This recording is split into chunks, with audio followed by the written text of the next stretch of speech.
Je vous retrouve pour une vidéo qui fait suite aux multinationales. Dans celle-ci, on va parler de ces multinationales. Je vais mettre des noms dessus et vous expliquer un petit peu les dégâts qu'elles peuvent faire sur la planète et surtout pour les gens qui y vivent.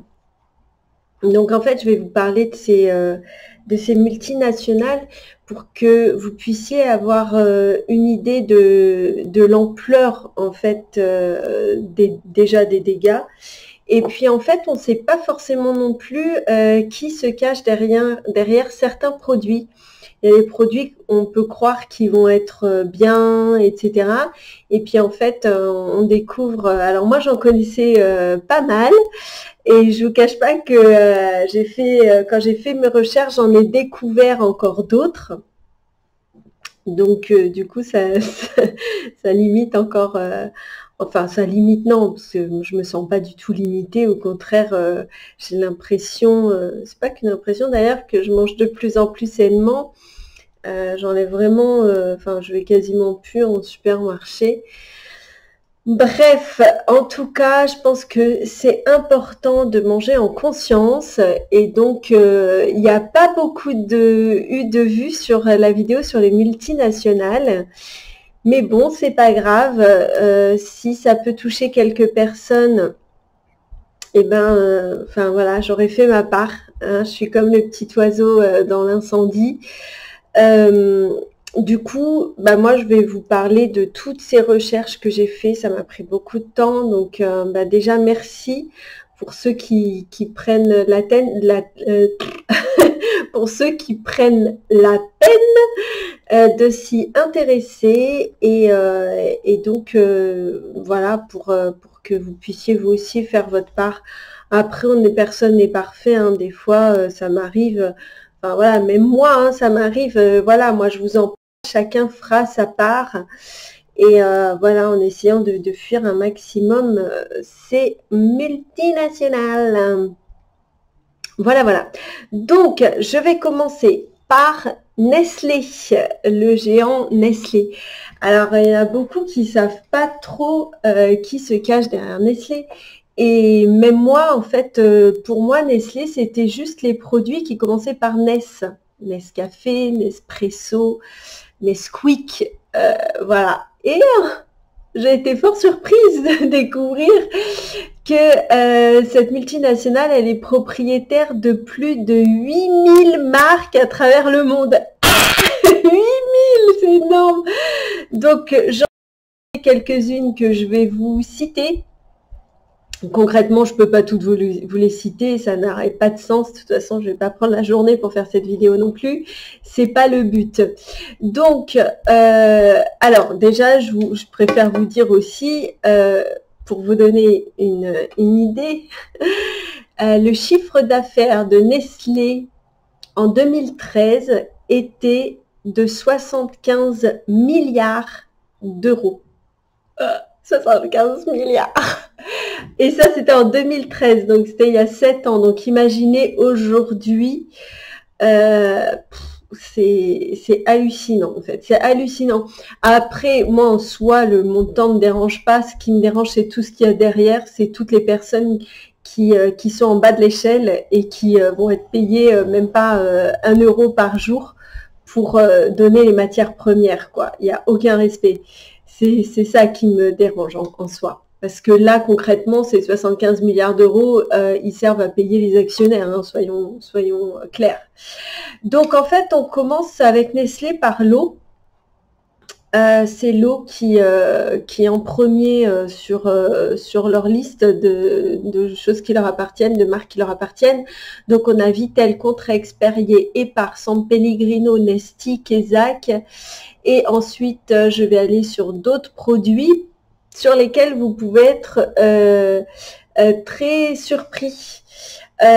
Donc on a KitKat, Crunch, donc Nesquik, Movenpick, After Eight, Häagen-Dazs, Smarties, Erta, Findus, Buitoni, Maggi, Chocapic, Honey Nuts, Cheerios, Cornflakes, Lion, bien sûr, Nespresso et tous les Nes à chaque fois que vous verrez Nes en départ, c'est que ça appartient à Nestlé.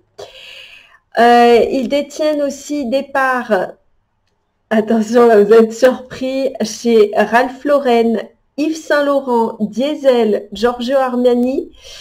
Waouh. Donc là j'étais voilà, scotchée. L'Oréal, Garnier, Maybelline, Body Shop, Biotherm, pour les animaux, Félix, Purina, Friskies, les produits laitiers, Chambourcy, la laitière et un truc aussi surprise, les lentilles de contact, donc c'est Care and Alcon. Donc voilà, même les lentilles de contact. Donc vraiment, ils sont partout. Je vous mettrai sous la vidéo tous les liens de toutes les vidéos, de toutes mes sources, si vous voulez creuser ou d'autres choses. Vraiment, si vous voulez approfondir sur le sujet, parce que vraiment, vous allez voir, il y a beaucoup de liens.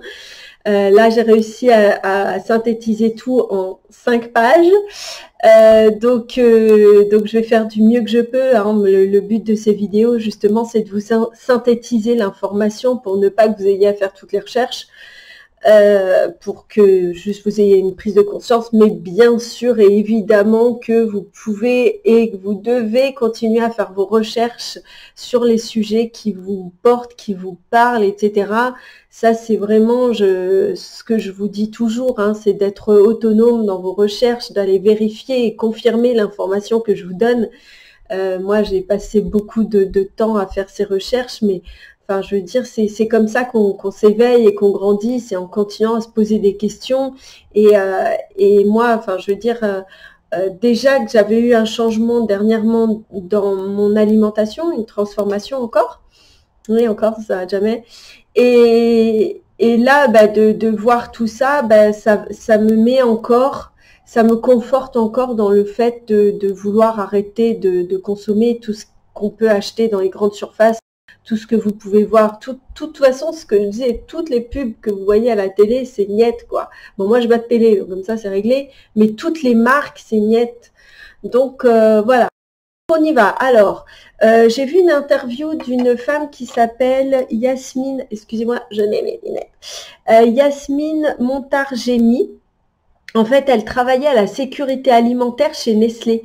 À la base, elle travaillait, je crois, à l'OMS. Et en fait, elle a été débauchée par Nestlé. Hein. Bon, voilà, elle a été appelée par un chasseur de tête, normal. Et donc elle a vraiment une grande rigueur dans son travail, etc. C'était quelqu'un qui était vraiment carré. Et donc quand elle est arrivée chez Nestlé, elle a commencé à se rendre compte rapidement qu'il y avait des choses qui n'allaient pas au niveau de la sécurité alimentaire et à le faire remonter du coup à ses supérieurs. Et donc là, on lui a fait des retours, on lui a dit certaines choses et elle a dit mais en fait ça va pas du tout avec ma vision de mon travail qui est de protéger les gens, etc. Et donc du coup bah ils lui ont proposé de changer de poste et ils ont essayé de la mettre au placard parce qu'elle n'a pas refusé. Elle voulait qu'on lui certifie que son travail, elle a demandé un audit sur son service, etc. parce qu'elle savait qu'elle était au clair, etc. Ils ont refusé de lui faire, donc ils ont fini par la mettre au placard et donc elle a fini par partir. Je vous cache pas qu'elle est en procès contre eux et que quand elle parle, on sent qu'elle les a bien, voilà, que c'est quelque chose qui...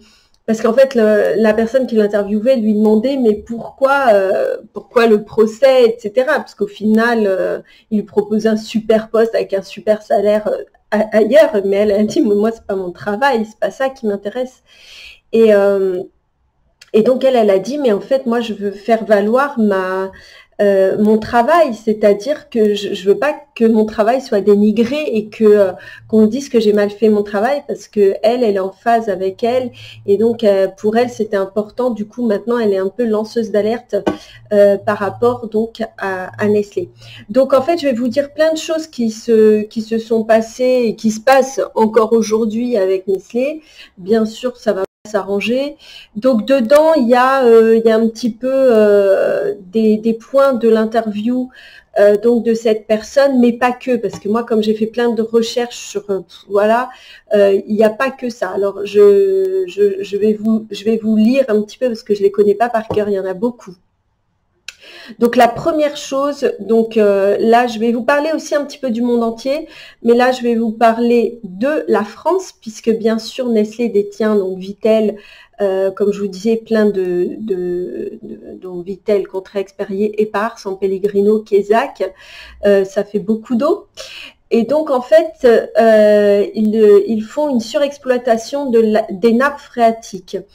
Notamment, là, j'ai vu sur plusieurs des paysans qui ont des terres avec un puits sur leur terre qui a toujours servi à donner à boire à leurs animaux, à arroser leurs vergers, etc.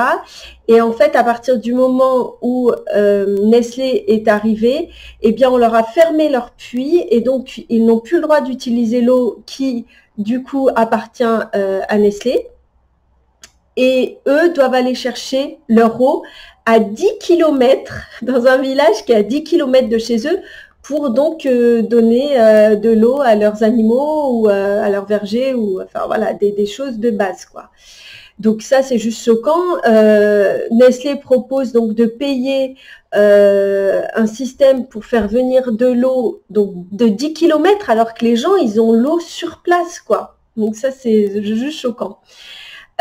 Donc ils ont donc Nestlé a la priorité sur l'eau, c'est-à-dire qu'ils souhaitent privatiser l'eau parce qu'ils disent que l'eau est une denrée alimentaire comme les autres et doit donc avoir une valeur marchande. Du coup, ils veulent tout s'approprier. Mais l'eau, enfin, je veux dire déjà qu'ils ont beaucoup de choses, mais ils en ont jamais assez, et donc ils veulent même s'approprier l'eau. Mais bon, d'ailleurs, c'est ce qu'ils font déjà. Que j'avais vu qu'au Canada, ils avaient acheté pour 3 fois rien, mais pas que au Canada. Donc, ils achètent des puits, des sources, et donc les gens n'y ont plus accès après. Donc moi, de toute façon, il y a une chose qui est claire et nette, c'est que l'eau en bouteille, déjà, pour moi, c'est banni parce que à cause du plastique, parce que j'essaye de ne pas consommer de plastique. Mais quand je vois qu'en plus, ce sont des personnes comme ça qui s'approprient l'eau, qui l'enlèvent à des personnes qui en ont besoin pour... c'est la base, l'eau. Ça me rend encore plus dingue de voir ça. Donc moi, l'eau en bouteille, c'est non, quoi. Je veux pas cautionner ça du tout, quoi. Hein, voilà. Donc quand il y a des restrictions d'eau, parce que la région de Vittel, tout ça, c'est des endroits où parfois il fait très chaud. Donc parfois il y a des restrictions d'eau pour les paysans, pour les gens qui habitent là-bas, mais pas pour Nestlé. Donc eux, ils sont hors des lois, en fait. Eux, ils ont le droit donc de continuer à puiser l'eau. Donc là maintenant, je vais parler un petit peu, c'est vrai que j'ai un petit peu tout mélangé, mais c'est quand même pas mal de choses que Yasmine Montargemi a dit. Donc en fait, elle disait qu'ils choisissaient la matière première la moins chère. Donc souvent, ils vont la chercher en Chine. Et en Chine, ils n'ont pas du tout les mêmes... normes que nous à tous les niveaux. Hein. Il y a plein de choses qui sont interdites dans le monde entier et que là-bas, ils utilisent des produits. Enfin, voilà, il y a plein de choses. Et donc, eux, ils font venir la matière première la moins chère, donc qui vient de Chine. Notamment en Chine, il y a eu 300 000 bébés intoxiqués, une vingtaine de morts avec une formule contaminée de mélamine. Donc ça, c'est un produit qui est interdit dans le monde entier, hein, voilà. Mais eux, bon, voilà, donc 300 000 bébés, c'est juste énorme. Donc Nestlé exporte en Afrique des produits avec des taux élevés de contamination aussi. Aux États-Unis, il y a eu 70 personnes malades, donc avec des pâtes contaminées par la bactérie Escherichia coli. C'était la même infection qu'on a eue en France en 2011 et en Allemagne. Alors moi, je vais vous dire que la bactérie Escherichia coli, je ne sais pas si vous en avez déjà entendu parler, mais c'est une bactérie qui est vraiment qui est très très grave. Enfin, je veux dire, quand on l'a, moi je l'ai déjà eu d'ailleurs. C'était pas en 2011, mais je l'ai eu. Bah si, d'ailleurs, ça a été à cette époque-là. J'avais même pas tilté que c'était à cette époque-là. Ouais, puisque c'était il y a 10 ans, donc c'est exactement ça. C'est ouf. Je suis en train de me rendre compte qu'à deux ans près, ouais, ça doit être ça. Et donc, effectivement, moi, je l'ai eu et donc j'ai eu une infection haute très très grave. J'étais infectée à 90%. Voilà, ça a été.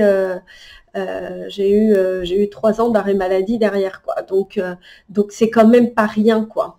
Et donc là, on est sur des pattes, hein, parce que comme je vous disais, eux, ils ont tout un tas de marques, voilà, donc dans le monde entier, hein.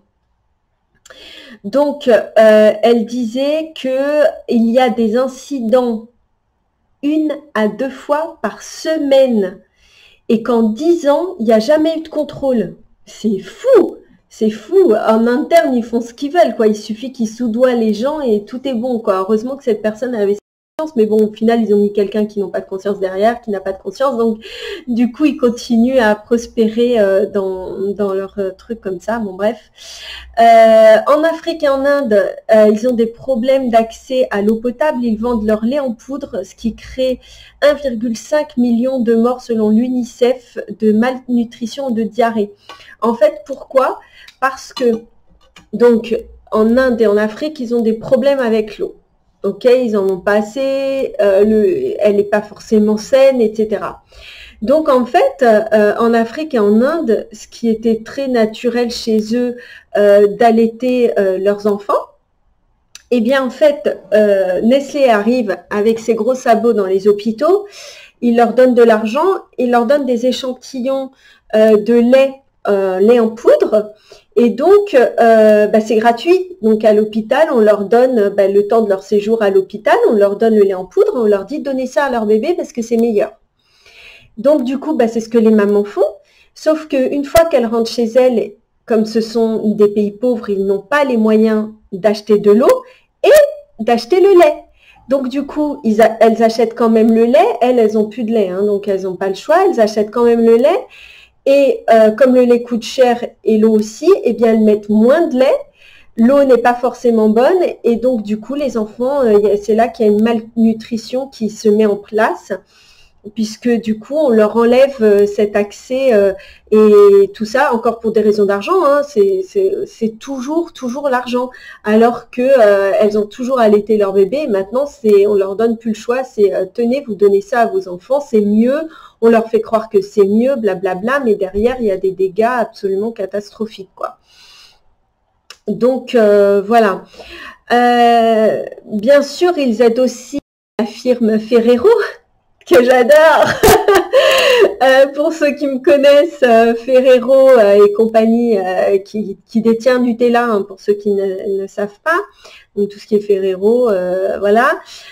Donc il les aide, hein, forcément à détruire des dizaines d'hectares de forêt en Indonésie au mépris de ceux qui y vivent, donc que ce soit les populations autochtones et les espèces rares comme les orang-outans, donc pour faire de la palme, hein. Donc, il y a un trafic d'enfants en Afrique amené en Côte d'Ivoire pour travailler sur des plantations de cacao. Il y a l'opposition de Nestlé de l'étiquetage de leurs produits contenant des OGM. Sans oublier Erta accusé d'avoir mis du porc dans ses saucisses halal et de la viande de cheval dans les lasagnes, raviolis et tortellini. Mais je pense que ça, vous vous rappelez cette histoire. En 2001, donc Nestlé importe du miel en Chine qui est contaminé par du chloramphénicol. C'est interdit en Europe. Donc voilà, mais bon, c'est pas grave, ça vient de Chine, personne vérifie, personne ne le sait, hein, donc allons-y gaiement. Ils avaient fait un biscuit pour bébé qui a créé des étouffements en 2002. Il y a eu 40 cas. Et il y a eu des plaintes jusqu'en 2009, sauf que ce qu'elle explique, hein, dans l'interview, c'est que elle dit en fait, il y a des gens qui vont signaler ça, mais il y a plein de gens qui vont pas le signaler et qui vont se dire, bah, mon bébé, il a avalé son biscuit de travers, c'est pas de sa faute, etc. Alors qu'en fait, le biscuit était trop dur, il avait été autorisé, je crois, à partir de 8 mois, un truc comme ça, alors que tous les autres avaient mis ces biscuits-là, des biscuits identiques, hein, parce que bon, voilà, c'est tous les mêmes, à partir de 18 mois. Et donc, eux, ils ont mis un temps pas possible avant de décaler l'âge. Il y a plein de bébés qui se sont étouffés avec ces biscuits. Également, en 2007, aux États-Unis, il y a eu de la nourriture pour animaux de compagnie importée et contaminée de Chine qui contenait de la mélamine.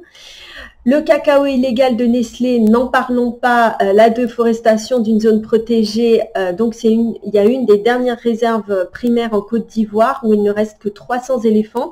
En fait, vous avez des petits paysans qui, pour faire du cacao, rentrent dans la forêt, donc qui est protégée.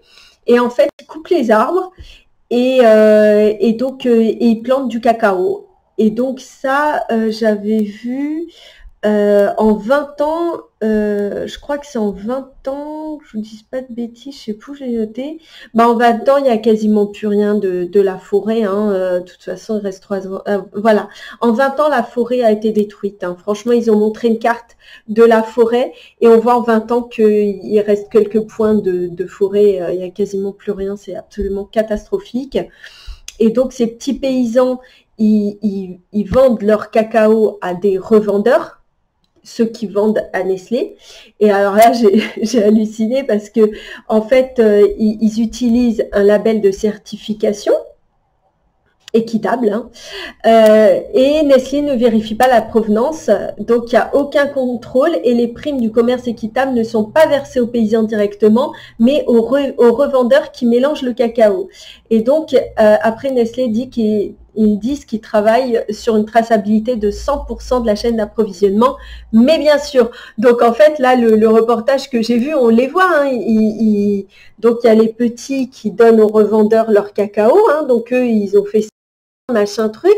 Et en fait, le gros revendeur, ben, en fait, il dit, bah, si le cacao, il est propre, nous, en fait, on mélange tout. Il le dit, hein. Il dit, nous, on mélange tout. On prend le cacao à partir du moment où il est propre. De toute façon, ceux qui achètent ne vérifient pas. Ils voient que le cacao il est propre. Bim, ils l'achètent et ils ne cherchent pas à savoir d'où ça vient, s'il y a eu quoi que ce soit dessus, si c'est équitable ou pas équitable. Ceux qui le fabriquent sont bien sûr payés à coups de lance-pierre. Donc, c'est absolument catastrophique. C'est pour ça que d'ailleurs, ils cherchent à en faire plus, parce qu'ils gagnent pas assez pour subvenir à leurs besoins et à ceux de leur famille, quoi. Ah oui, ils avaient mis aussi Nestlé, je ne sais plus en quelle année, une appellation de lait. Je ne sais pas si vous vous souvenez du lait concentré Gloria. On buvait ça comme ça quand on était jeune, c'était super sucré, c'était super bon. Maintenant, je pourrais plus avaler ça. Mais en fait, ils avaient mis donc cette appellation lait, alors qu'en fait, on ne peut pas écrire lait si dedans, il n'y a pas de la matière grasse animale. Et en fait, eux, il n'y en avait pas du tout dedans. Bien sûr, ils avaient mis de la palme et de la graisse de coco, ce qui est beaucoup moins cher que de la graisse animale. Donc voilà, donc il y a eu un procès et donc du coup, ils ont enlevé cette appellation et donc maintenant ils ne mettent plus lait. C'est pour ça que souvent il y a des gens qui disent je bois du lait d'avoine ou du lait d'avoine. En fait, c'est pas du lait, c'est une boisson. Le lait, il faut qu'il y ait une matière grasse animale dedans et le but de ces boissons végétales, c'est qu'elles soient végétales. Donc voilà. Alors, bon, là, je m'arrête là sur Nestlé. Comme je vous dis, je vais essayer de faire assez vite parce qu'il y a tellement de choses à dire. Alors, je vais parler un petit peu de Coca-Cola. Ça, c'est pour toutes mes copines qui sont addictes au Coca. Hein. Il y en a beaucoup. Il y en a beaucoup qui sont addicts au Coca. C'est une catastrophe. Je subodore que c'est à cause du sucre qu'il y a dedans. Donc la firme Coca-Cola Company, elle détient donc Sprite, Fanta, Minute Maid, Capri Sun, Innocent. Oui, oui, les jus de fruits innocents que vous pensez, waouh, vous faites un truc bien, vous buvez un jus de fruits, machin, bah bon, c'est innocent en fait, hein. C'est Coca-Cola. Fusti, l'eau Alhambra, la limonade Finlay, Hawaï, Honest, Poms. Alors ça, Hawaï et Poms, c'est au Maroc. J'avais vu ça au Maroc, je sais pas si on en a en France. Tropico, Powerade et Monster. C'est aujourd'hui l'une des plus puissantes entreprises au monde. Cette firme est pareille à 400 marques différentes. On est vraiment sur du gros, quoi. Et donc, elle est le numéro 1 mondial de la production, mais aussi de la commercialisation des boissons sans alcool.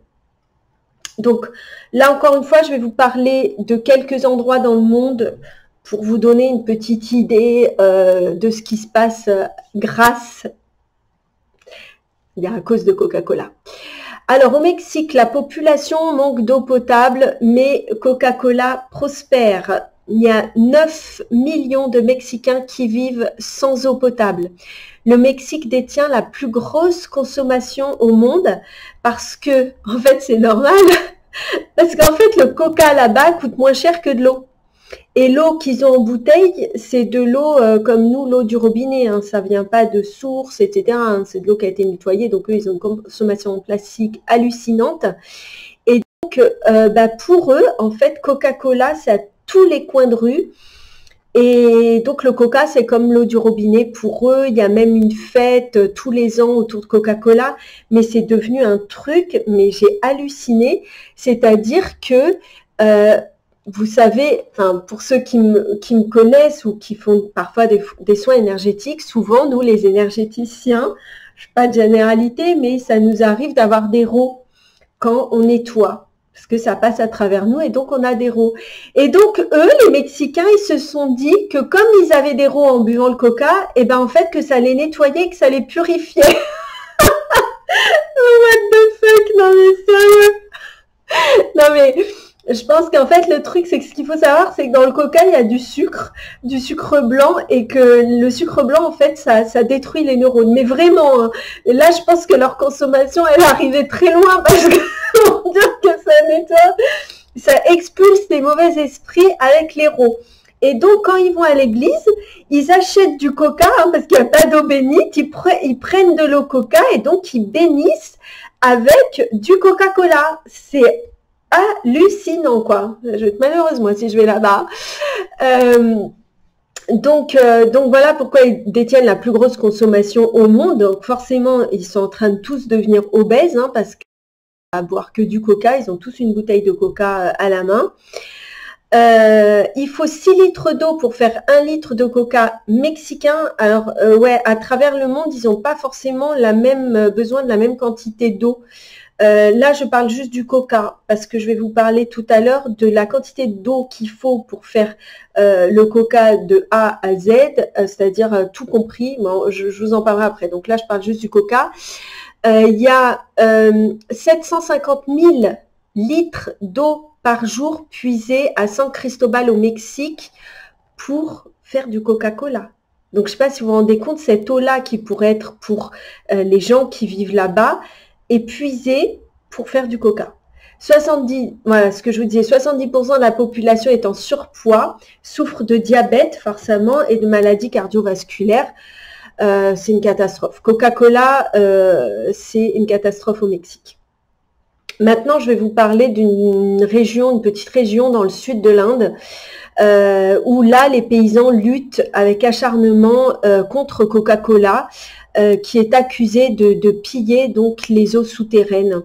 Donc la Haute Cour a ordonné à Coca-Cola de limiter la consommation d'eau au minimum, et Coca-Cola affirme n'être pour rien dans l'épuisement des nappes phréatiques. Non mais là on hallucine, rejetant la faute sur la sécheresse. Mais vous, pour faire le coca, vous prenez combien d'eau? Enfin voilà quoi. Donc, en vertu de l'accord signé avec les autorités locales lors de l'ouverture de l'usine, ouais, c'est toujours le problème, c'est qu'eux, ils sont malins, ils font signer des choses avant.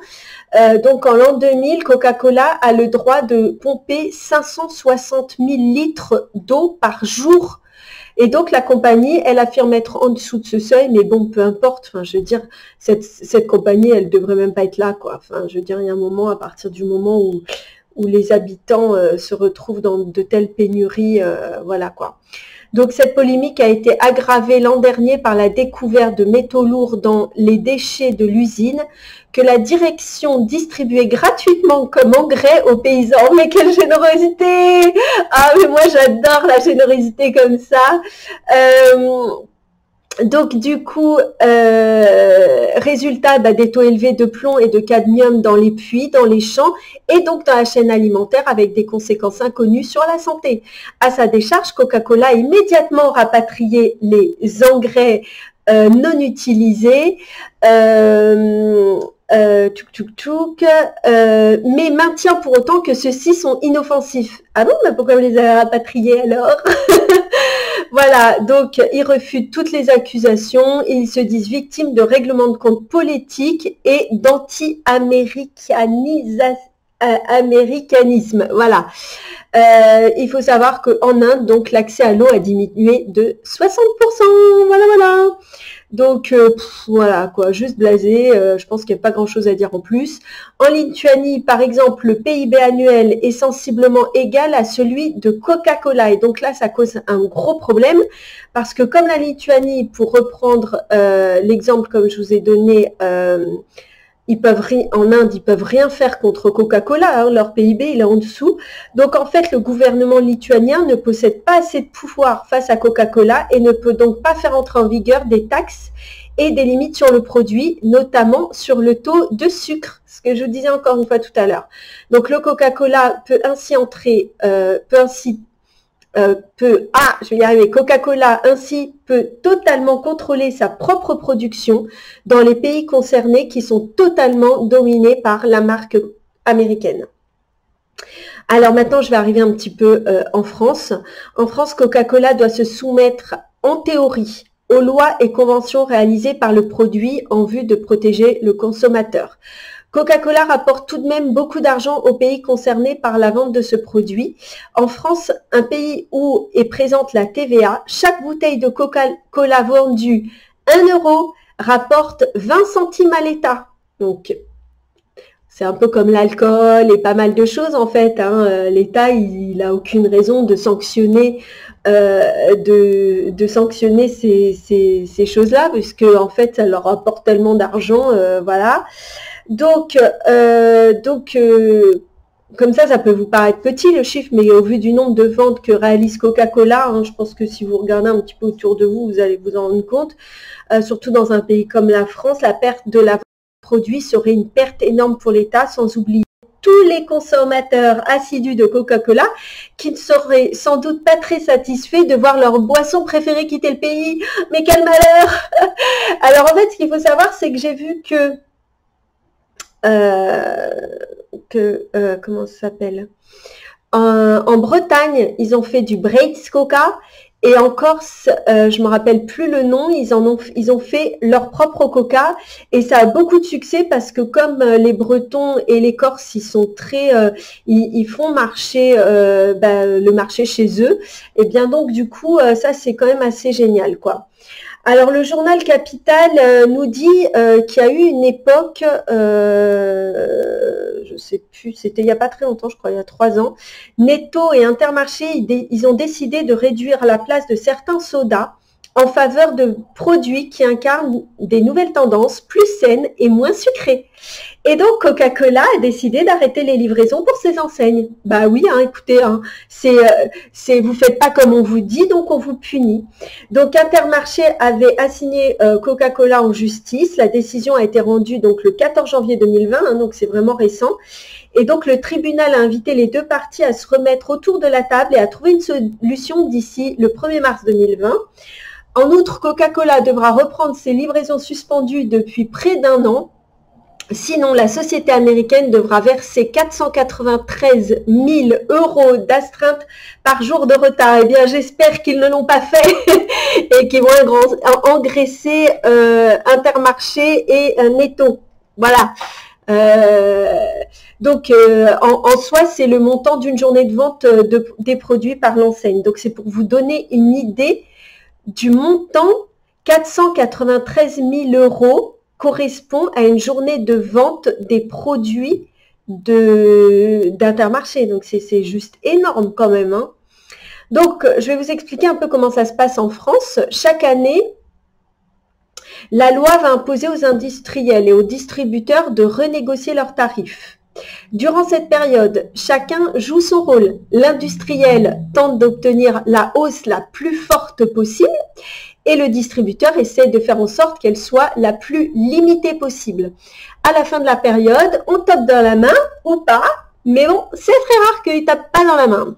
Donc, alors là, j'ai halluciné, mais en fait, je m'en étais rendu compte, je sais pas si vous, consommateurs de Coca-Cola et compagnie, vous en êtes rendu compte. Moi, je m'en suis rendu compte parce que ma fille est addicte au Coca-Cola et donc, je m'en suis rendu compte. Bon, moi, je refuse de lui acheter. Elle se débrouille pour s'acheter son Coca-Cola. Mais j'avais remarqué que les bouteilles étaient plus petites qu'avant.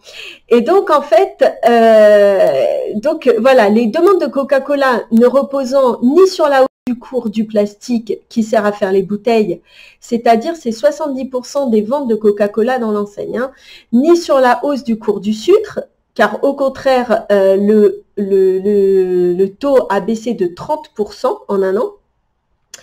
Entre-temps, on apprenait que Coca-Cola réduira la taille de ses bouteilles à partir donc de l'été dernier, hein, je crois que c'était l'été dernier. Donc la bouteille de 1,5 litre passera ainsi à 1,5 litre et la bouteille de 2 litres à 1,75 litres, etc. Hein, parce que moi je vois qu'il y a des bouteilles, enfin toutes les bouteilles sont plus petites et le tout bien sûr, sans baisser le prix.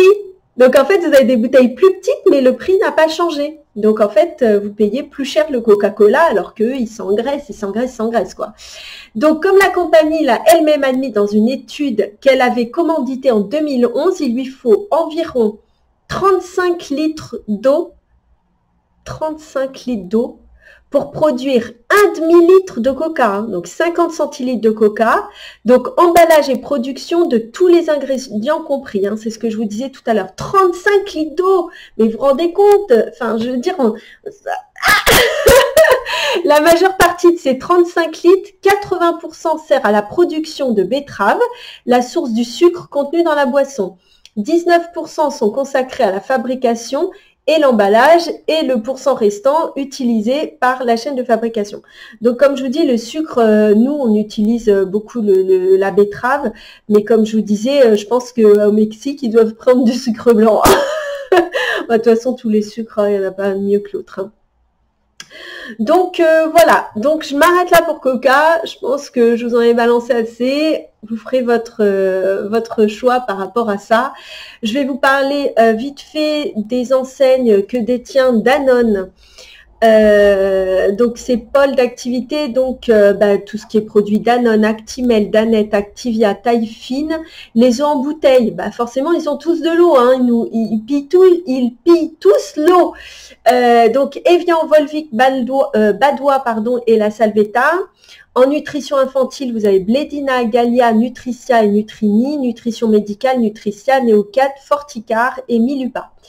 Donc là, je me suis pas étalée sur Danone, qui est de toute façon une multinationale pareille. Vous allez la retrouver dans les produits dont je vous parle maintenant. Alors, je vais vous parler aussi, il y a aussi la marque Unilever qui est en France, Belgique, Suisse.